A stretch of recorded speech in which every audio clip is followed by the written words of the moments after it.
War I Cathedral's Fabric Repair Fund. And they said you can have £500,000 to do some of this work, but you need to spend it within a year. So at that point, we had to decide which bit of this great big project are we not going to do. And it became really obvious then that the windows made the best standalone project, because we could talk about them and we could enjoy them and we could share them, and there's stories to tell and they're beautiful, and you can't say that about fire alarms. So we decided to do all the sort of behind the scenes infrastructure things and make the windows a separate project in their own right, so that we could really celebrate them. And at that point we knew that we would probably be looking at lottery funding to support that project. So then we fast forward a couple of years after we've done all the boring internal bits. And in 2019 we put in an application to the lottery fund. And for those that aren't familiar, lottery funding on bigger projects works in two phases. So there's a development phase and then there's a delivery phase. So the development phase is where the lottery give us some money so that we can work up a project in all the detail it needs to be in order that we can deliver it well. So we applied at the end of 2019. At the start of 2020, about February time, little did we know that that was the worst time that we could be told, you've got some funding and you can start some work, because nobody started anything new then, as it transpired in 2020. So sort of things were on hold during 2020, and then at the start of 21 onwards, we started the work of the development phase. The two main areas of work in development were bringing in some really brilliant stained glass conservators, putting scaffolding up. You'll remember seeing the scaffolding there. And that was so that the stained glass conservator team could get really up close and spend weeks and weeks with the windows to give us a really clear idea of what needed to be done. Now, at that point, we were still naively thinking they just need a good clean. The stained glass conservators told us more than that is needed. Jane will go into a bit more detail about what that report showed us. And I think I maybe sort of passed out when they started saying it rains on the inside of the windows, they're seriously at risk, because I just thought, oh, this is going to take longer and cost a lot more than perhaps we'd anticipated. But at that stage, we were able to go to the lottery and say, look, we've done a lot of work. We know this is going to cost more, take longer, there's more significant damage. And actually, the lottery proved to be a really good partner in that, and were offering us the opportunity to apply for more money. Alongside that, in the development phase, we were looking at activities. So what we wanted to do was really understand what people know about the windows already. And in fact, if they don't know anything, what do they want to know? And that was quite a process in its own right, because really, what we wanted was for everybody to say, oh, we don't know anything about the windows, but they look like they tell a really good story about the life of Christ. Can you please tell us more about the life of Christ? Because we can do that really well. That would have been lovely. And some people want to know more about that. More people want to know more about, those kind of questions like, how do you make red stained glass? Do all the panels go in at once? How do you take lead out? How do you make stained glass work? So some of those were the things that people were really interested in. So what that gave us at the end of the development phase was a clear idea of the work that needed to be done, and a clear idea of how people wanted to engage with that and go on that journey with us, and how they wanted to learn about the windows and enjoy them.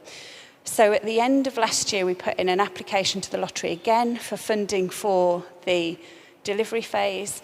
We got approval for that funding earlier this year, and we are now at the point where we're submitting all of the final documents they need, because it turns out they do need quite a lot of documentation when they're giving you £650,000. So we've got all of that lined up, ready to go, so that we can start our activity project in the next few weeks, really.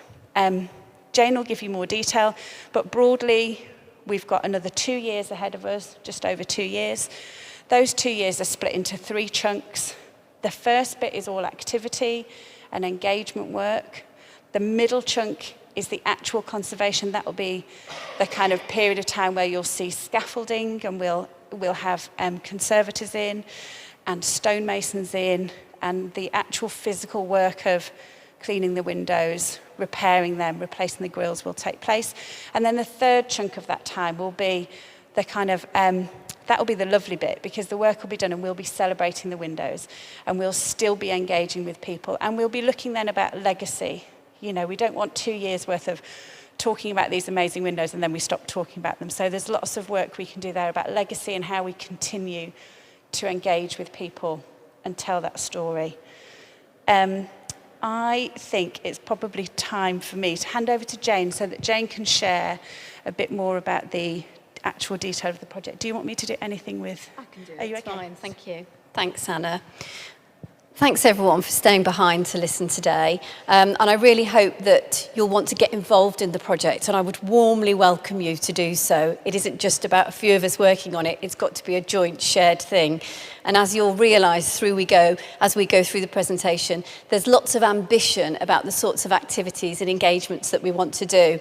Just a point of jargon, the word PTS, if some of you are wondering what that means, that is this elusive term, permission to start, and it's quite a big thing for the lottery, so we are just about to get our PTS, permission to start. And I wanted to talk particularly in a little bit more depth about some of the work that these amazing stained glass conservators have done. They're called Reclesia. They're absolutely brilliant, and they look at the windows in a great variety of ways. So you may see little sort of like tall, almost like cigarette lighters in different places around near the windows and maybe outside. Those are little environmental monitoring gadgets. So they are monitoring the light levels and humidity so that they can get a full picture of exactly what condition the windows are in and how we can improve that condition. And I always think to myself, you would never place a valuable Burne-Jones painting, you know, on the outside of a building for rain and wind and birds and everything. So they're placed in this very, very vulnerable position. And as you might imagine, their condition has become worse over the years. The Reclesia people were able to do a full 3D scan of the windows, which shows exactly the thicknesses of each part of them. And this is part of the report here. And you'll see those bright green sections signify for us where this double plating is. So many of you might know that some sections of the windows are not just one, but two pieces of glass that are stuck together, some with enamelling on, and you can see exactly where they are. The other bits of coloration on the map tells the stained glass conservators who are going to do the project what treatment needs to be done in different places and what the various different issues are with different areas. In general, most of the work will be done here in situ, and there will be scaffolding in front of the windows and on the outside of the windows. But they've realised that certain sections of the windows are going to have to be removed and taken to a workshop and worked on there. So I know in particular that the area of Christ's face and his halo in the Ascension window is one of the parts that will be removed. And this is some detail from that particular part. And what Reclesia were able to do is to do microscopic analysis of certain parts of the windows, and it reveals that in some places the paint has completely failed altogether. So you've got to remember that Burne-Jones and Morris were using new paint techniques at the time. They were using new, exciting chemicals, and they weren't certain about their stability. And what is evident that in certain places that paint has failed altogether. So that will be repaired. Also, you'll be familiar, we don't need these pictures here because we can see it right in front of us, is that there is a crack across one of the angels in the Ascension window, just on the left-hand side. The way that will be treated is that actually will be repaired. You won't see the crack anymore. What they do is they use a special type of glue, conservation grade eraldite, in order to seal the two pieces of glazing together, and it will appear as if there is no crack there, but in reality that part of its history is still there, but just hidden. So again, we've got a massive build-up of dirt on the windows, and they said that it was a lot worse, as Anna said, than they expected. And there are areas of failed lead work as well. And in some places, some very poor lead work. So the lead is the part that keeps the separate bits of glazing together. And they also use putty in order to fill out the space between the glass and the lead. And that in many places has failed and is of very, very poor quality. So that will also be replaced. You can see on the image on the right where a piece of lead has come adrift from the window. And the image on the left shows some failed paint loss, some more paint loss.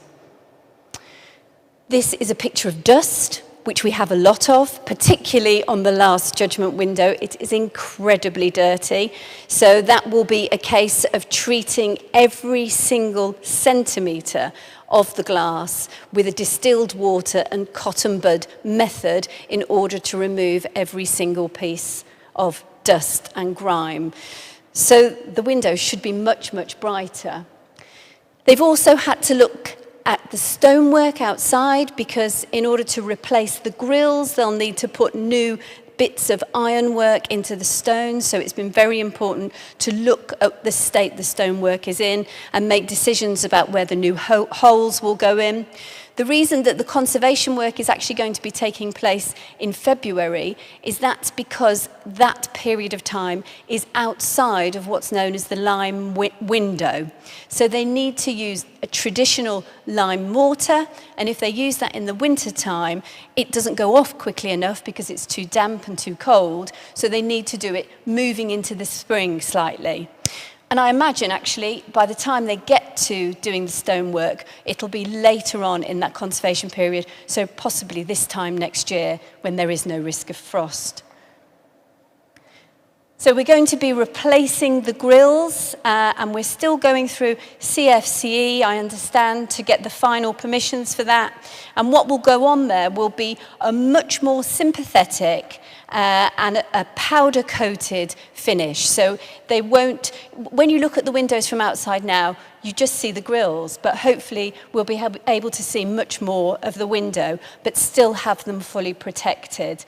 And there are lots of things that have fallen in between the windows and the existing grills, which obviously will be removed and cleaned. I won't read through all of these, but I just wanted to show you that the report very specifically outlines the exact method of treatment that will take place. And I think that the top one is interesting: minimal intervention and lightness of touch. So they will be cleaned, but they don't over-conserve them. It's very important that we still get the sense that these are windows that are 135 years old. And it talks a little bit more about what pieces will be taken away and what will remain here. Another important report that's done in this development period that's really helps inform us about how we care for these windows in the long run is additions to our conservation management plan. So every historic building has to have a conservation management plan which talks about all of the heritage assets within the building and within the environment and how they should be treated and cared for. And we've been able to look in more depth specifically at the windows and inform their significance. And what is really valuable to come from this report is that we should be properly confident about the quality and importance of these windows internationally. So they are incredibly significant, and we can be saying that these are windows of international significance, not just as individuals, but as a set in the place where the artist was born and baptized. There are so many reasons why they are so special.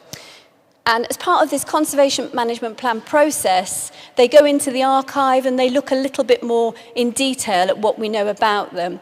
And one of the things that I discovered from the report was that they were able to find out much more about the preparatory process to create the design for the last judgment window. And on the screen, you'll see an image on the right-hand side, which is a study of Burne-Jones's daughter, Margaret. And Margaret was used as the main muse, if you like, for all of the angels that we see in the Last Judgment window, which I just love that sort of detail. And that's the sort of thing we can share with people. So in terms of timescales, we're just waiting for this permission to start, and then we'll be able to start our 2-year project. And there, as Anna says, there are these 3 distinct phases. So from now until January, that's our pre-conservation phase, where we'll be doing activity. Conservation will happen February to August next year, so it's about a 6-month period when that will be taking place. And then after that, our post-conservation period, there'll be lots more activity then as well. And in order to think and make decisions about the activity and the engagement that we do, a process called an activity planning process takes place in the development period. And that allows us to consult a wide range of people that currently use the building, people that don't, and to think very carefully about the messages that we want to get out there. And this activity plan is a very large document that we then submit to lottery.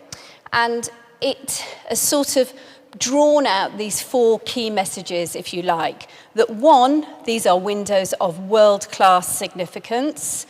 2, we want to talk about the conservation process and how we're caring for them. 3, that they are treasures with artistic and dramatic and inspiring qualities.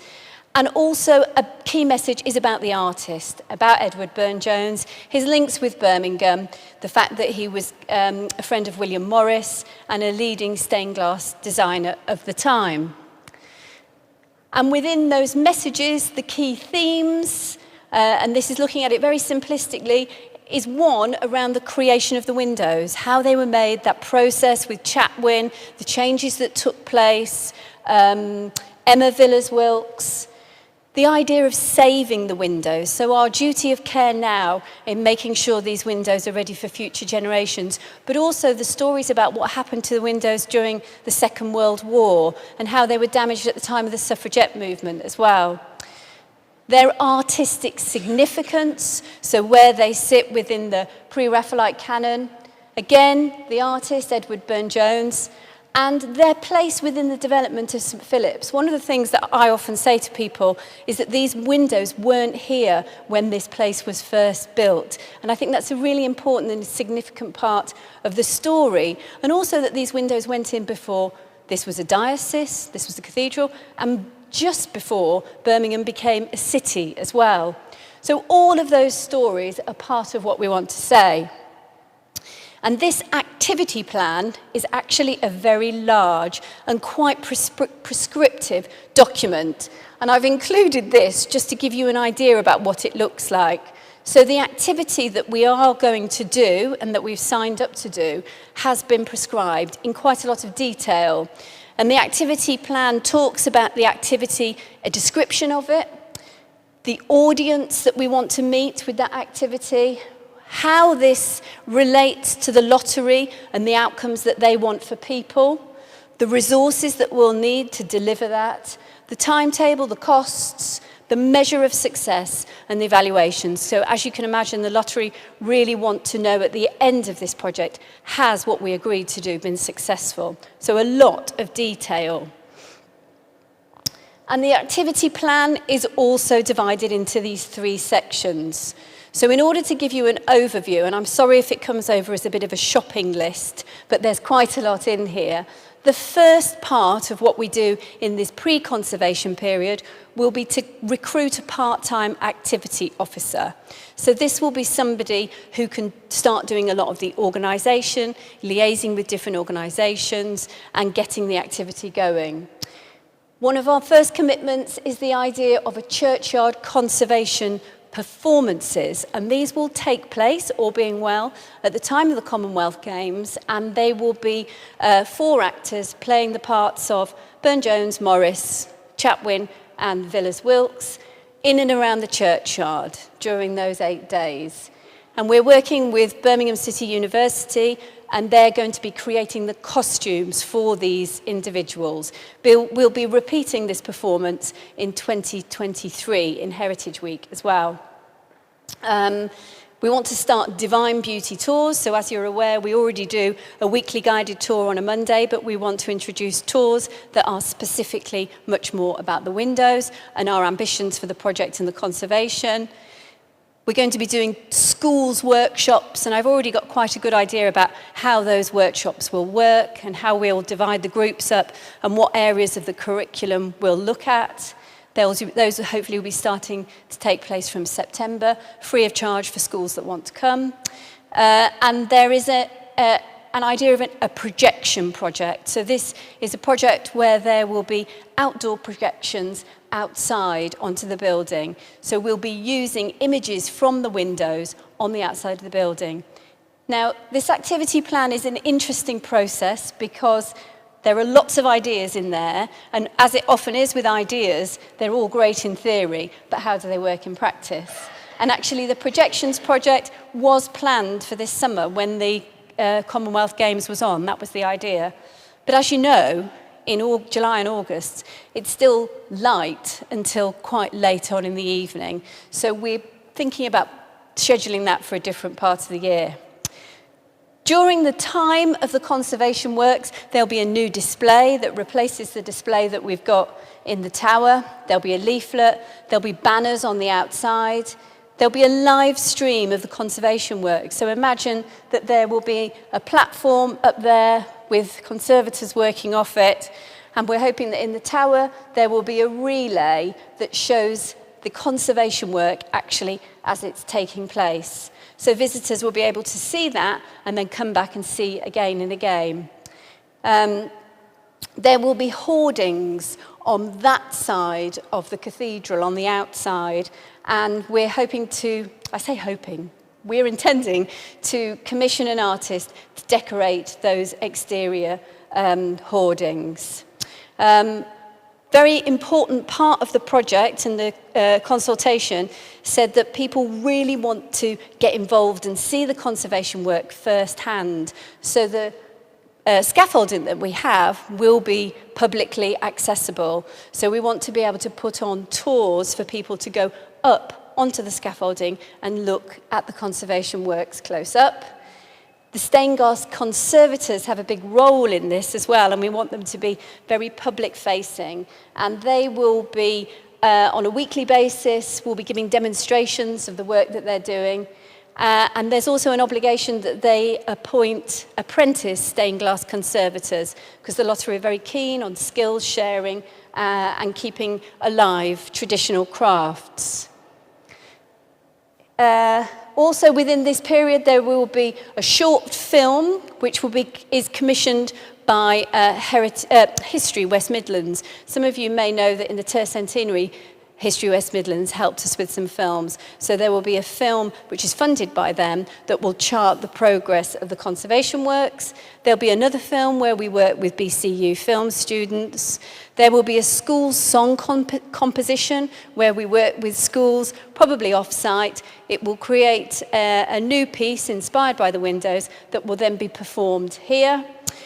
And any of those existing projects that we already have, like, for example, our work with Craft Space, Insight, we'll be making those projects with a Divine Beauty flavour, if you like. We'll also be doing a repeat of the Festival of Voices that we did in the tercentenary, again with a Divine Beauty take. There is also going to be a Burne-Jones in Birmingham podcast. So this will be an audio that people can listen to and go around all of the places in Birmingham connected with Burne-Jones. So St Martin's, the School of Art, many different places.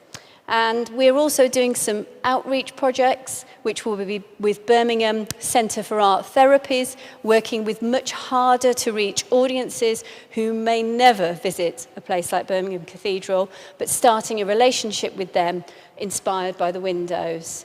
There'll also be a new guidebook, a little bit like our existing guidebook, but specifically about the windows, and that will also be funded by History West Midlands as well, very generously. And the whole project will end with a closing symposium where we can celebrate all the work that's taken place and the significance of the windows and what we've learnt. So next steps, one is to obtain permission to start, recruit our activity officer, recruit a project manager, and they will oversee the actual conservation works, to invite volunteers to get involved, and start delivering the activity. We'll also be starting to have regular project meetings, and this is, a very important part of doing a lottery project. There's some, important sort of formal things that have to take place. And we appoint a group of evaluation consultants who come in and work with us and start to evaluate who is coming to events and how we're interacting. Also, we'll need to appoint stained glass conservators. That will be later on this year. And it's really important that whenever we can, we thank and acknowledge our funders. So you will see the thanks to the Heritage Lottery logo on everything from now on. So I'm pre-warning you. So I'm really looking forward to celebrating our windows, and I hope you are too. And I think I've just got one last slide, which shows the Heritage Lottery logo. So if there are any questions, I'd be delighted to answer them. And Anna, yep. Just a quick one. As regards to funding, I hope that there will be sufficient funding there. You won't be in a situation like that at HS2 restoring the Curzon Street station. They've run out of money. Yes, yeah.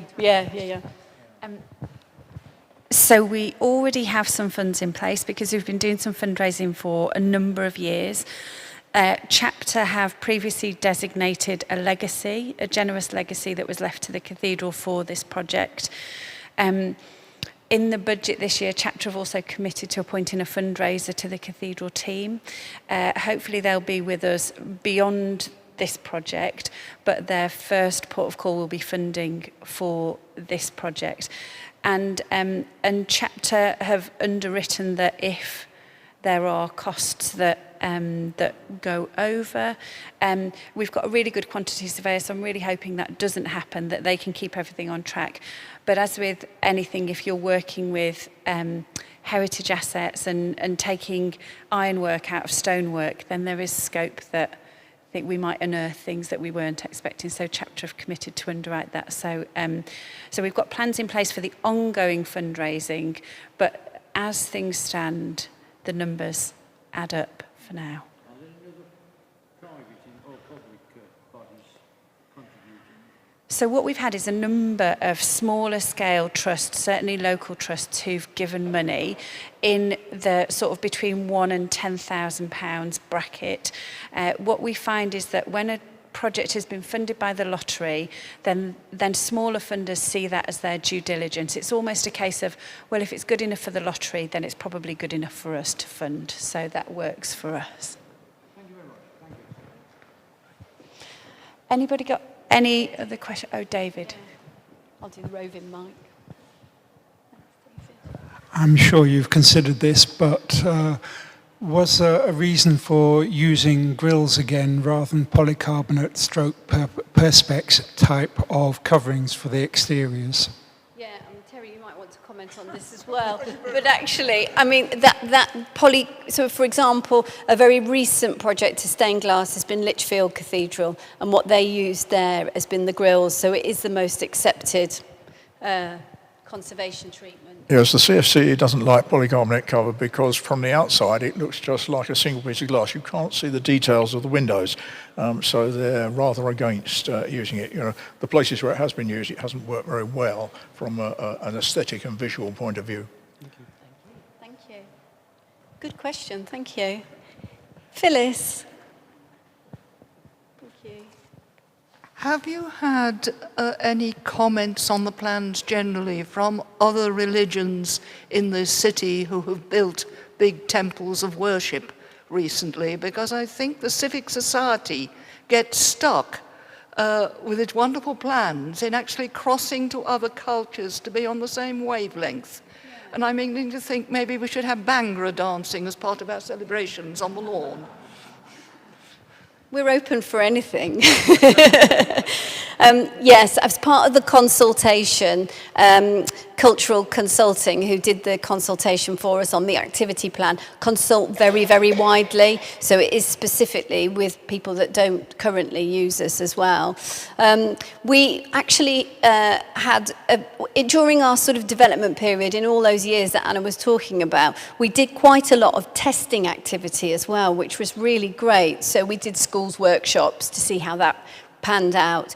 But we also held an interfaith evening that was especially for people of a variety of faiths and people of no faith as well, where we used the windows as an inspiration for conversation. And that is something that we would like to pursue as well. That possibly won't be lottery funded, but that's something that we can certainly pursue within the next 2 years. Well, and forever, yeah. I'm just really conscious that we said we'd finish by 1, and we've taken up a lot of people's time and of colleagues who are using the space afterwards. So just to wind things up, what I wanted to say was that sounds like a lot of work, and it is, but certainly across the staff team at the Cathedral, people are taking ownership of different elements of that project.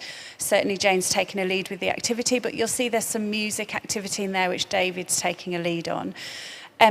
If anybody's got any more questions that sparked some interest or a query, please phone or email. If you are interested in volunteering, we would especially be really keen to hear from people who are as passionate as we are about this project and want to go along on the journey with us. So I just want, from Jane and I, a really huge thank you for your time today and for your interest in the project and for allowing us to share a bit more of it with you.